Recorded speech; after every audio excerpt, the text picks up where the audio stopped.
Hi, I'm Jack McNamara. Thank you so much for joining us here on Rare Collectibles TV Internet Surprise of the Week. Now, recently, Rick Tamaska and myself got to spend some time at the historic Carson City Mint, and it was just a mind-blowing numismatic experience for both of us.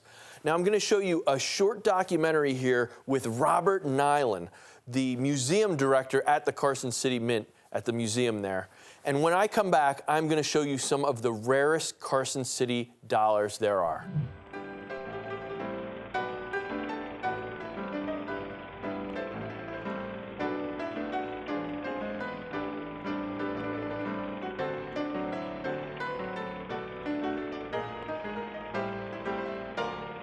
Historic coin press number 1 was originally built back in 1869 in Philadelphia, Pennsylvania by a company called Morgan & Orr.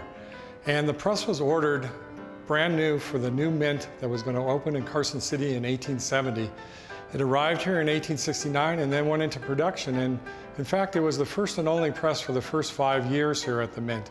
And did the original coins, the first coin that was minted in February of 1870, a Liberty-seated dollar, and then followed a couple of days later producing a $20 gold piece. So it had an incredible early career. Eventually 2 additional presses were added, but then in 1878 a malfunction in the press happened up in this upper area. We're not sure quite what happened, but it cracked the frame. So instead of sending the press all the way back to Philadelphia to Morgan & Orr, there was actually, we were just 2 blocks away from the Virginia and Truckee Railroad workshops. And they agreed to repair the press. It was taken from here to there, and they melted down this huge frame, and for some $800, incredible figure when we think about it today, they repaired the press, put it back together, and they did the one thing that made it so that the press exists today. They removed the original builder's plate here, which said Morgan & Orr, and replaced it with their name, Virginia and Truckee Railroad Works, and they dated it Carson, Nevada, 1878.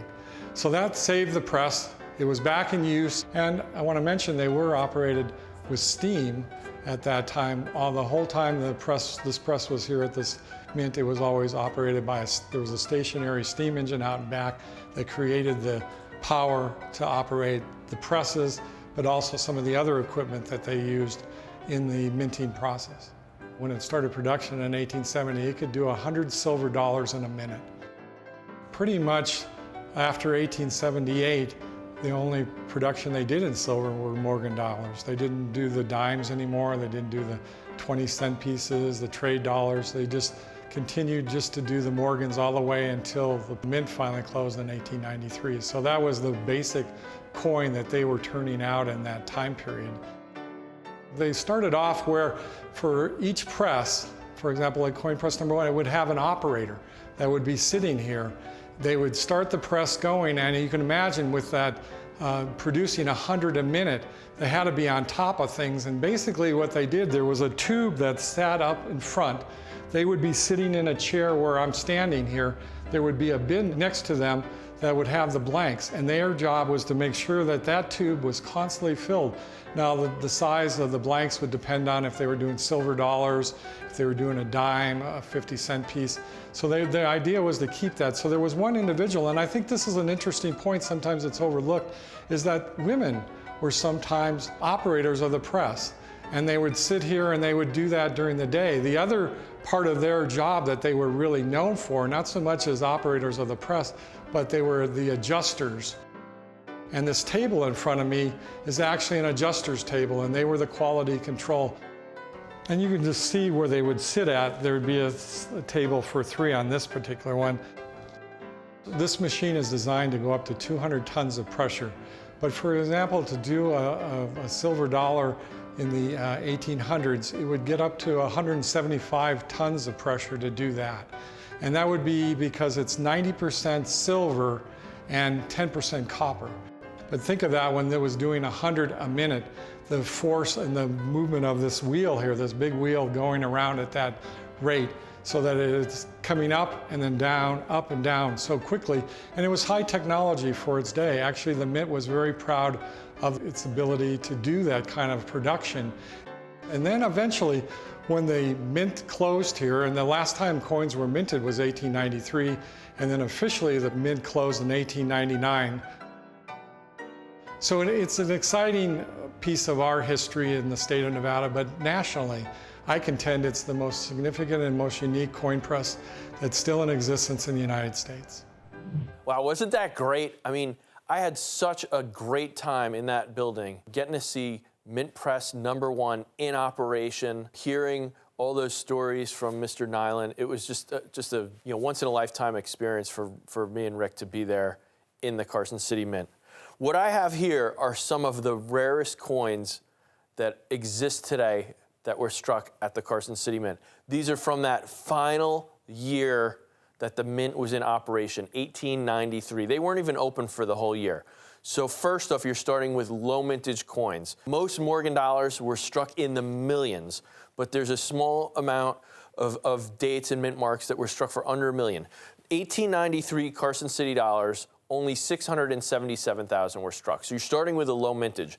On top of it, there were no large hoards or bags of these. There weren't 1893 cc's in that famous GSA hoard. So most of these coins, virtually all of them, went out into circulation and were used.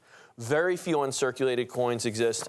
When they do come up at auction in mint state, they bring big money. Here's one. This is like finest known quality. MS-66 brought $92,000. And even coins that border on mint state, like AU condition, coins that are not even uncirculated but are just a little bit of wear going on. Here's an AU 55 coin. I mean, that brings more than $3,000. So I have a lot of people that contact us, say, hey, Jack, I'm trying to build a collection of Morgan dollars. I'm trying to build a collection of Carson City dollars, but I don't have it in my budget for a $5,000 or $10,000 coin to fill that hole in my collection. What can I do? I really want to get all those Carson Cities. I want those rare dates, like especially this particular year here, that final year, the 93 cc. The only coin rare of all the cc's in absolute, what survives today is the 89. So this is one of the rarest coins from Carson City, but actually in the entire Morgan Dollar series. This is a key date. So I have a few here in circulated condition. For those of you who have a budget of, a few hundred instead of a few $1,000s, these are perfect examples. They're all certified by NGC. The first coin I'm going to show you, graded by NGC, fine 15. It's an attractive collector grade coin. That coin is available right now for just $449.